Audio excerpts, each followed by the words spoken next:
फिर मैंने और हिना ने ये बात की कि हम यहाँ पर क्या कर रहे हैं?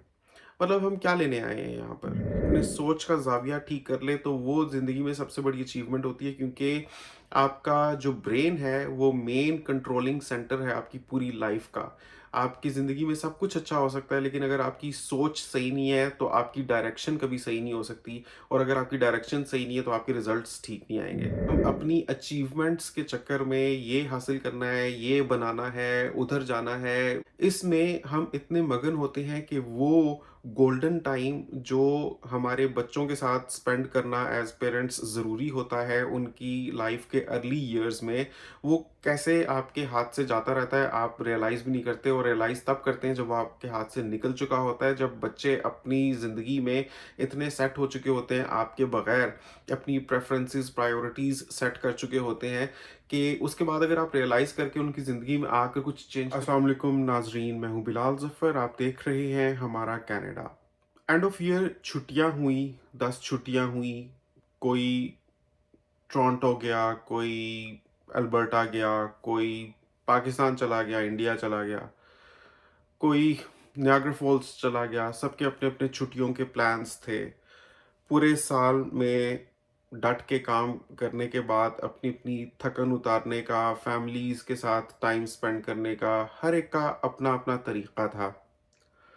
हमारी स्टोरी आपके सामने, हमारी तो यहाँ पर कोई फैमिली है ही नहीं, और ना ही हमारे कोई सोशल सर्कल है। हम न्यू इमिग्रेंट्स हैं। फरवरी 2023 में पाकिस्तान से कनाडा आए थे हम परमानेंट रेज़िडेंस वीज़ा पर। तो अपनी एक छोटी-सी दुनिया है हमारी। प्लस ये है कि अभी तक कोशिश करते हैं कि पैसे सोच समझ कर खर्च करें, क्योंकि एक-एक ट्रिप जो आप प्लान करते हैं, चाहे आप क्रूज़ पर कहीं जाते हैं, जाने को तो आप जा सकते हैं, अच्छी-अच्छी जगह हैं यहाँ पर।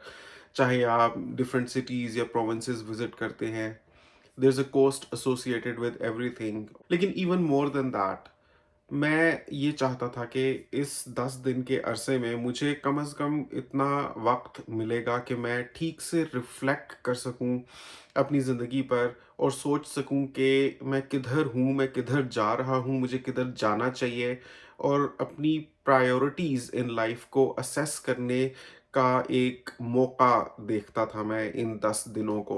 जिनमें से शुरू में तो ठीक है, मैंने भी अपनी थकन वगैरह उतारी, सोया, फैमिली के साथ टाइम स्पेंड किया, जो चीज़ें हम लेना चाहते थे वो चीज़ें ली, सारा कुछ किया। लेकिन अब हम लोगों ने बैठकर डिस्कशन की, मैंने और हिना ने, और सोचा कि हम लोगों ने क्या किया है पाकिस्तान से कनाडा आकर, और whether it was worth it. उसी के पेश नज़र आपके साथ अपने कंक्लूजन्स शेयर करना चाहता हूँ मैं। तो एक चीज़ जो सारी गुफ्तगू-शनीद से सामने आई और मैंने रियलाइज़ की, कि 100 बातों की एक बात हम दोनों को सब्र और शुक्र करने की ज़रूरत है। सब्र उन मुश्किलात पर जो कनाडा में डे टू डे लाइफ में हम फेस करते हैं। मेरे लिए जैसे सुबह-सुबह उठना, पूरा दिन जॉब पर स्पेंड करना, क्योंकि ये मेरा लाइफ़स्टाइल नहीं रहा, मुझे अपने कंफर्ट ज़ोन से निकल कर ये स्टाइल अपनाना पड़ा है, और इसमें डेफ़िनेटली कुछ मुश्किलात हैं, तो उन पर सब्र। हिना के लिए जो अकेलापन है, जो तन्हाई है, उस पर सब्र, और जो हमारा अभी सोशल कनेक्शंस नहीं हैं, हम अपनी फैमिलीज़ से दूर हैं, या जिस किस्म के लाइफ़स्टाइल के आज़ादाना घूमने-फिरने और अपनी मर्ज़ी की जगहों पर जाने, अच्छे से अच्छे कपड़े पहनने, क्योंकि बनते-संवरते थे पाकिस्तान में, कोई देखने वाला भी होता था, यहाँ पर डिफरेंट लाइफ़स्टाइल है। तो उन सारी चीज़ों पर सब्र। प्लस जो चीज़ें हमें अजीब लगती हैं इस सोसाइटी की, जिनसे हमारी रिलीजियस या कल्चरल वैल्यूज़ कॉन्फ्लिक्ट करती हैं, उन सब पर सब्र। शुक्र बहुत ज़्यादा करने की ज़रूरत है, क्योंकि मैंने रियलाइज़ किया मैं शुक्र नहीं करता। शुक्र 2 चीज़ें होती हैं बेसिकली। एक ये कि अल्लाह ताला ने आपको जिन चीज़ों से नवाज़ा है, आप उनको रियलाइज़ करें, उनकी कदर करें, और आप समझें कि ये आप डिज़र्व नहीं करते थे, लेकिन अल्लाह ने आपको दी हैं चीज़ें। ऐसी बहुत सी चीज़ें हैं, अभी मैं आपको बताऊँगा कौन-सी। तो उनको सोचना उसी तरीके से, कदर करते हुए, और उनके लिए अल्लाह ताला का थैंकफुल होना, इसको बोलते हैं शुक्र। और दूसरा शुक्र ये होता है कि अल्लाह ताला की हर तरह से फ़र्माबरदारी करना, क्योंकि अगर आप नाफ़रमानी करते हैं तो वो भी नाशुक्री होती है। तो मैंने रियलाइज़ किया कि बहुत स्कोप है, बहुत मार्जिन है मेरे लिए शुक्र करने का, क्योंकि मैं बहुत नाशुक्रा सा इंसान इस तरह से हूँ कि कभी-कभार मेरे में ये टेंडेंसी है कि मैं सोचता हूँ कि मैं क्या कर बैठा, या इस लाइफ़स्टाइल में क्या-क्या खराबियाँ हैं, जो भी है। लेकिन अगर पॉज़िटिव डायरेक्शन में सोचा जाए, तो माशाल्लाह जितनी चीज़ें हम लोगों ने 10 महीने के अरसे में अचीव की हैं, ज़्यादातर लोगों को इतना कुछ इतनी आसानी से नहीं मिलता। जिसमें से एक, अपने प्रोफ़ेशन में जॉब मिल जाना without Canadian prior experience, without Canadian education या डिग्री या कैनेडियन सोशल कनेक्शंस, इन सारी चीज़ों के बगैर अपनी फ़ील्ड की जॉब मिल जाना और अच्छी पे पर मिल जाना, मतलब इस सूबे जिसमें मैं काम कर रहा हूँ, इसकी जो एवरेज पे है उससे अबव मेरी पे है माशाल्लाह। तो दिस इन इटसेल्फ एक अल्लाह ताला की इनायत है, एक ब्लेसिंग है जो मैं डिज़र्व नहीं करता था, जिसके होने के कोई आसार नहीं थे, लेकिन अल्लाह ताला ब्रॉट इट माय वे और इस चीज़ को मैंने अवेल किया। तो ये एक बहुत बड़ी ब्लेसिंग है, क्योंकि कनाडा में to survive and to live without such a supplication बहुत मुश्किल हो जाता है। तो ये एक बहुत बड़ी शुक्र अदा करने वाली चीज़ है, क्योंकि इससे मेरा कैनेडियन एक्सपीरियंस भी बिल्ड हो रहा है और आगे मज़ीद पॉजिटिव एस्पेक्ट्स इसके साथ जुड़े हैं। तो इसकी कदर होनी चाहिए, जितनी कदर होनी चाहिए उतनी कदर मैंने रियलाइज़ किया कि मुझे थी नहीं। दूसरा ये कि अगर कोई भी चैलेंजेस एट जॉब होते हैं, क्योंकि डेफ़िनेटली जॉब पर आपको बहुत तरह के काम करने पड़ते हैं, तो अपनी ओरिएंटेशन उन कामों के हिसाब से चेंज करना, rather than thinking of them as मुसीबतें या मुश्किलात के डे टू डे बेसिस पर मुझे नई-नई चीज़ें करनी पड़ती हैं, अपने कंफर्ट ज़ोन से निकलना पड़ता है। मुझे उनको अप्रोच करना चाहिए as learning and growth opportunities, क्योंकि मुश्किल आपके लिए एक दफ़ा होती है जब तक आपने वो काम किया हुआ नहीं होता। फिर आप जब कर लेते हैं तो वो आपकी स्किल्स का हिस्सा बन जाती है। तो अपनी ओरिएंटेशन इंसान ठीक कर ले, अपने सोच का ज़ाविया ठीक कर ले, तो वो ज़िंदगी में सबसे बड़ी अचीवमेंट होती है, क्योंकि आपका जो ब्रेन है वो मेन कंट्रोलिंग सेंटर है आपकी पूरी लाइफ़ का। आपकी ज़िंदगी में सब कुछ अच्छा हो सकता है, लेकिन अगर आपकी सोच सही नहीं है तो आपकी डायरेक्शन कभी सही नहीं हो सकती, और अगर आपकी डायरेक्शन सही नहीं है तो आपके रिज़ल्ट्स ठीक नहीं आएँगे। वो और बात है, वक़्ती तौर पर आप ब्लेस्ड भी हो सकते हैं, लेकिन if you are not thankful for all those blessings जो अल्लाह ताला ने आपको दी, तो वो चीज़ें आपसे छिन भी सकती हैं और छिन जाती हैं लोगों से। तो मैंने ये रियलाइज़ किया कि मुझे बहुत ज़्यादा शुक्र करने की ज़रूरत है, जो मुश्किलात मुझे आती हैं डे टू डे बेसिस पर, घर पे, इस लाइफ़स्टाइल के साथ जुड़ी हुई या जॉब पर, उनको मैं एज़ चैलेंजेस लूँ। ख़ास तौर पे जो जॉब पर मुश्किलात हैं, उनको ग्रोथ अपॉर्च्युनिटीज़ की तरह से मुझे देखना चाहिए, क्योंकि आज मैं उन चीज़ों को सीख लूँगा, तो कल मैं कहीं अप्लाई करता हूँ, तो मेरी स्किल सर्कल और एक्सपैंड हो चुका होगा और मैं और भी ज़्यादा चीज़ें कर सकूँगा, और जितनी चीज़ें मुझे आती होंगी उतना ज़्यादा मैं अपने आप को कैश कर सकूँगा। तो ये ओरिएंटेशन मैंने अपनी दुरुस्त की। फिर मैंने ये सोचा कि मेरी जो अभी गुज़रती हुई ज़िंदगी है, इसमें सबसे इम्पोर्टेंट चीज़ ये है कि जो मेरी बेटियाँ हैं, उनको मैं सही रास्ते पर लगाऊँ। क्योंकि क्या होता है कि हम अपनी अचीवमेंट्स के चक्कर में ये हासिल करना है, ये बनाना है, उधर जाना है, इसमें हम इतने मगन होते हैं कि वो गोल्डन टाइम जो हमारे बच्चों के साथ स्पेंड करना एज़ पेरेंट्स ज़रूरी होता है उनकी लाइफ़ के अर्ली ईयर्स में, वो कैसे आपके हाथ से जाता रहता है, आप रियलाइज़ भी नहीं करते, और रियलाइज़ तब करते हैं जब वो आपके हाथ से निकल चुका होता है, जब बच्चे अपनी ज़िंदगी में इतने सेट हो चुके होते हैं आपके बगैर, अपनी प्रेफ़रेंसेस, प्रायोरिटीज़ सेट कर चुके होते हैं, कि उसके बाद अगर आप रियलाइज़ करके उनकी ज़िंदगी में आकर कुछ चेंज करने की कोशिश करेंगे भी, तो भी उनका एक अनवेलकमिंग एटीट्यूड होगा, और वो एक्सेप्ट नहीं करेंगे किसी की अपने ऊपर अजारादारी या किसी का इश्यू किया हुआ एक कोड ऑफ कंडक्ट जिससे एक्सपेक्ट किया जाता है कि वो फॉलो करें। तो ये बहुत ज़रूरी है कि उनकी लाइफ के अर्ली स्टेजेस में उनके साथ वक़्त गुज़ारा जाए और उनमें वो स्किल्स डेवलप करने की कोशिश की जाए, जो एज़ ग्रोन अप्स हम चाहते हैं कि उनमें रिफ्लेक्ट करें। अब जैसे हम अपनी बच्चियों को पाकिस्तान से कनाडा लेकर आए हैं, तो यहाँ पर कोई दीनी माहौल नहीं है, स्पेशली कनाडा का। इस्लाम तो छोड़ें, किसी भी रिलीजन के साथ आम तौर पे मैंने देखा है कि एक जो रिलीजियस सेंटिमेंट होता है या एक जो फ्लेवर होता है, वो बहुत ही माइल्ड है इस कंट्री में।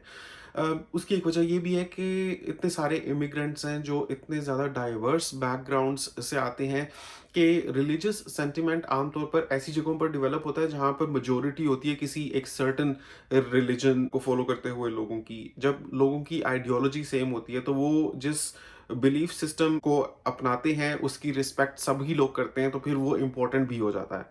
अब यहाँ पर इतनी डाइवर्सिटी है, हर बंदा अपना अपना दीन और मज़हब और रिलीजन लेकर आता है यहाँ पर कि किसी भी एक कम्युनिटी अनलेस के वो इकट्ठे रहते हैं तो आमतौर पर वर्क प्लेस पर या सोसाइटी में आपको या स्ट्रेंथ उसकी मिलती नहीं है। तो बहुत ज़रूरी है कि हम खुद अपनी बच्चियों में वो वैल्यूज़ इनकलकेट करें और उसके लिए डेली मेहनत करनी पड़ेगी। ये ऐसे ही नहीं हो जाता कि चलते-फिरते मैंने अपनी बच्ची को बिठाया और उसको मैंने अलिफ बे पे सिखा दी या हरूफ कैसे बनाते हैं वो मैंने सिखा दिया, सेंटेंसेस कैसे बनाते हैं, कुरान कैसे पढ़ते हैं वो सिखा दिया, हफ्ते में 1 दिन कर दिया, महीने में फिर जोश चढ़ा तो 2 दिन 2 दफ़ा कर दिया, 3 दफ़ा कर दिया। This is something that needs to be done on every day basis. Daily basis पर करने वाला ये काम है। और जब आप डेली बेसिस पर इस तरह के काम करते हैं ना तो आपको खुद ही पता चल जाता है, क्योंकि आपका पूरा दिन इतना सेट होता है, आपको वो वक्त आने से पहले पता होता है कि अगले घंटे मैंने क्या करना है, उससे अगले घंटे क्या करना है, उससे अगले घंटे क्या करना है, कि दिमाग के डिस्ट्रैक्ट होने या फालतू बातों का जहन में आने का वक्त ही नहीं रहता और आप अपनी ज़िंदगी सेट पैटर्न पर चलते रहते हैं। तो बहुत ज़रूरी है कि जो सेट पैटर्न आप जिस पर चल रहे हो उसमें आपकी प्रायोरिटीज़ ठीक सेट हुई हुई हो। तो अगर डेली बेसिस पर मैं मेहनत करता हूँ, हिना मेहनत करती है कि ज़ोहा लिखे, उर्दू के सेंटेंसेस बनाए, कुरान पढ़े, नमाज़ पूरी उसको मैंने सिखा दी थी, नमाज़ का मतलब उसको मैं सिखाऊँ, नमाज़ कैसे पढ़ते हैं, वो मैं उसको बताऊँ। तो ये वो चीज़ें हैं जो इस वक़्त करने वाले काम हैं। तो मैंने रियलाइज़ किया कि एक ये करने वाला काम है जो मैंने इंशाल्लाह डेली बेसिस पर करना है। फिर मैंने और हिना ने ये बात की कि हम यहाँ पर क्या कर रहे हैं? मतलब हम क्या लेने आए हैं यहाँ पर? तो कंक्लूजन ये निकला कि हम यहाँ पर पासपोर्ट लेने आए हैं। Canadian passport, Canadian citizenship. उसकी रीज़न ये है कि कैनेडियन पासपोर्ट दुनिया के बेहतरीन पासपोर्ट्स और मोस्ट पावरफुल पासपोर्ट्स में से एक है। हम जा सकते हैं पाकिस्तान, कभी भी जा सकते हैं, अभी भी जा सकते हैं, बाद में भी जा सकते हैं। कैनेडियन पासपोर्ट लेकर अगर जाएँगे तो कम से कम कुछ अचीव किया हुआ होगा। और कैनेडियन पासपोर्ट लेना क्यों ज़रूरी है? लाइफ़ लॉन्ग हमारे खुद के और बच्चियों के बेटर फ्यूचर के लिए और उनके फ्यूचर के साथ जुड़ी हुई अपॉर्चुनिटीज़ के लिए। इसकी मिसाल आप ऐसे भी ले सकते हैं कि अगर आप कनाडा से एजुकेशन लेते हैं और आप कैनेडियन परमानेंट रेज़िडेंट या सिटिज़न नहीं हैं, तो आपको जो फ़ी चार्ज की जाती है, उसका ऑलमोस्ट हाफ़ आपको पे करना पड़ता है, अगर आप कैनेडियन परमानेंट रेज़िडेंट या सिटिज़न होते हैं। तो हो सकता है कि फ्यूचर में हम अपनी बच्चियों को यहाँ पर कॉलेजेस या यूनिवर्सिटीज़ की डिग्री दिलवाना चाहें, तो उसके लिए बहुत राह आसान हो जाएगी। सेकेंडली, बेटा हो या बेटी हो, दोनों को फाइनेंशियली एम्पावर और स्ट्रॉन्ग बनाने की ज़रूरत है। आजकल के दौर में आप ये नहीं सोच सकते कि बेटियां हैं तो बस मुनासिब-मुनासिब सा पढ़ाओ और बस करियर बिल्डिंग की कोई ख़ास ज़रूरत नहीं है।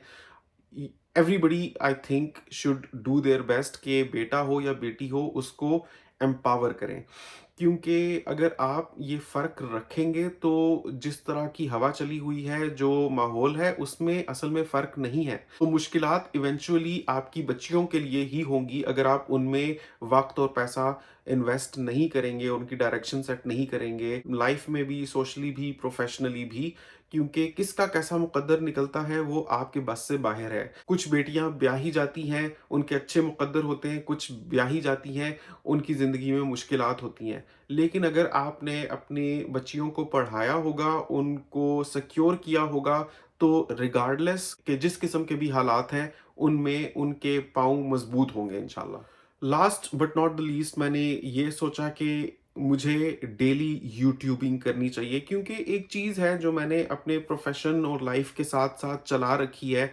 उसमें मेरा खुद का ये फ़ायदा है कि मेरी एक फ़ॉलोअरशिप है जिसको मैं यूज़ कर सकता हूँ कल को किसी भी बिज़नेस प्रॉस्पेक्ट्स में भी, और डेफ़िनेटली कुछ इनकम भी आती है। और एक बहुत ही इम्पोर्टेंट मकसद इसका ये भी है कि लोगों की रहनुमाई हो और ठीक रहनुमाई हो। मतलब लोगों को कुछ पॉजिटिव सर्विसेज मिले, लोगों को लर्निंग मिले, लोगों को पता चले कि अगर आप पाकिस्तान छोड़ते हैं, बाहर जाकर सेट होते हैं तो लाइफ कैसी होती है। क्योंकि इसमें बहुत इमोशनल और फाइनेंशियल कॉस्ट इन्वॉल्व्ड है। जो भी फ़र्द या फैमिली ये फ़ैसला करती है कि पाकिस्तान छोड़कर वो बाहर आते हैं, तो इससे पहले कि वो कॉस्ट बर्दाश्त करें, उनको पता होना चाहिए what they are heading toward.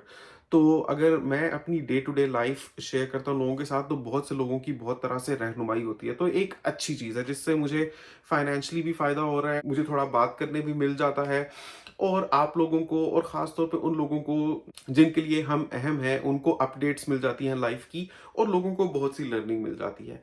तो मुझे डेली यूट्यूबिंग करनी चाहिए, क्योंकि लोग एक्सपेक्ट कर रहे होते हैं, और यूट्यूब पर ग्रो करने का तरीका भी यही है कि आप नागे ना करें, स्पेशली ज़्यादा नागे ना करें। तो डेली यूट्यूबिंग मुझे करनी चाहिए। उसमें चाहे मैं अपने हालात ज़िंदगी बयान करूँ, या मैं कनाडा आने के तरीके बयान करूँ, या मैं अपना इज़हार ख़्याल करूँ किसी करंट इवेंट, सोशल अफेयर्स के ऊपर, वो मेरे ऊपर है। लेकिन एक तसलसल रहना चाहिए, एक सिलसिला रहना चाहिए जिसमें मैं लोगों के साथ जुड़ा रहूँ। तो ये रियलाइज़ेशंस मैंने की इन 10 दिनों की छुट्टियों में।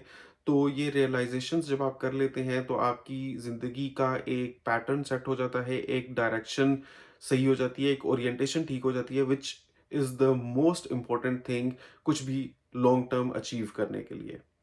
और स्पेशली अगर आप कुछ पॉजिटिव रियलाइज़ करते हैं, तो उसका तो कुछ लॉन्ग टर्म पॉजिटिव ही आउटकम निकलता है। तो आप लोग बताएँ, आप लोग मेरी बातों से एग्री करते हैं? आपका क्या ख़्याल है? नीचे अपनी राय का इज़हार ज़रूर कीजिएगा। आपसे मिलता हूँ अगली वीडियो में, तब तक के लिए अल्लाह हाफ़िज़।